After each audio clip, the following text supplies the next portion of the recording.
ভালো আছেন, আমিও ভালো আছি। তো আবার আসলাম আপনাদের মাঝে আরেকটি ভিডিও নিয়ে।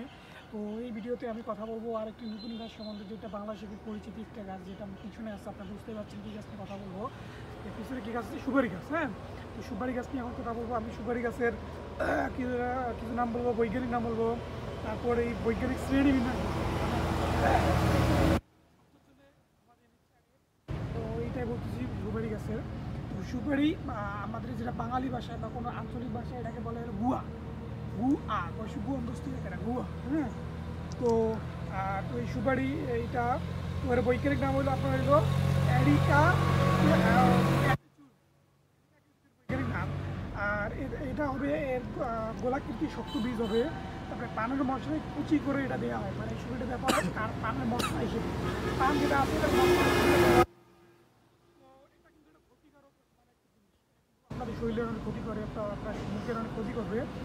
তো ডাক্তারদের মধ্যে কিন্তু নিয়মিত সুপারি খাওয়ার কারণে এর মধ্যে এক প্রকার ক্যান্সার আক্রান্ত রাসায়নিক পদার্থ উপস্থিত আছে। তাছাড়া এটা দাঁতের আপনার অনেক ক্ষতি করে এই সুপারি। তো এখন বৈজ্ঞানিক শ্রেণীবিন্যাস হলো সুপারি আপনার হলো এর জগৎ হলো উদ্ভিদ জগৎ, এটা সবাই জানি। তো বিভাগ হলো এটা হলো আপনার সপুষ্পক উদ্ভিদ। এই বিভাগ হলো সপুষ্পক উদ্ভিদ সুপারি। আর শ্রেণী হলো লিলিওফিটা। বর্গ হইল আনিকালেস, পরিবার হইল এরিকাসি। তো আমি আগে বলছি যে সুপারি সবগুলো পরিবার থেকে, পরিবার হইল এরিকাসি। এরিকাসি পরিবার। আপনার হইল বর্ণ হইল এরিকা, আর প্রজাতি হইল এ কন্টেক্টু বা কাটেক্টু, সরি কাটেক্টু, এ কাটেক্টু এর হইল প্রজাতি।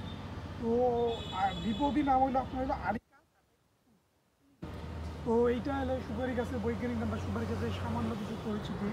তো এই সুপারি বাংলাদেশের প্রায় এমন কোনো জায়গা নেই যে সেখানে পাওয়া যায় না। বাংলাদেশের সবগুলো 64 জেলার মধ্যে আপনারা প্রত্যেকটা বাড়িতে প্রায় প্রায় 90 বাসার মধ্যে মানে আপনারা 99 বাড়িটায় এই সুপারি গাছ পাবেন। সুপারি বাংলাদেশের মানুষের কাছে এত জনপ্রিয়, কারণ প্রত্যেকটা বাড়িতে সবাই পান সুপারি খায়। কেউ হয়তো কিনে খায়, কেউ হয়তো এই যে চাষাবাদ করে সেই মাধ্যমে খায়। তো অবশ্যই কমেন্ট করে জানাবেন কাদের বাসায় সুপারি গাছ আছে এবং তারা এটা কীভাবে খায়, মানে কিসের জন্য। আর ব্যবসার করার জন্য সুপারি গাছ বেশি করা, না আপনার হইলো বলা যায় হলো আপনার যে খাওয়ার জন্য এমনি এক দুইটা গাছ বাসার খাওয়ার জন্য করা, বা বিক্রির জন্য না নিজের খাওয়ার জন্য, এইটা আর কি করা।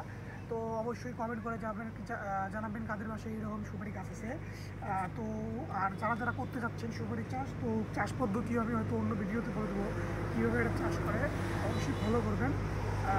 আর সুপারি আমাদের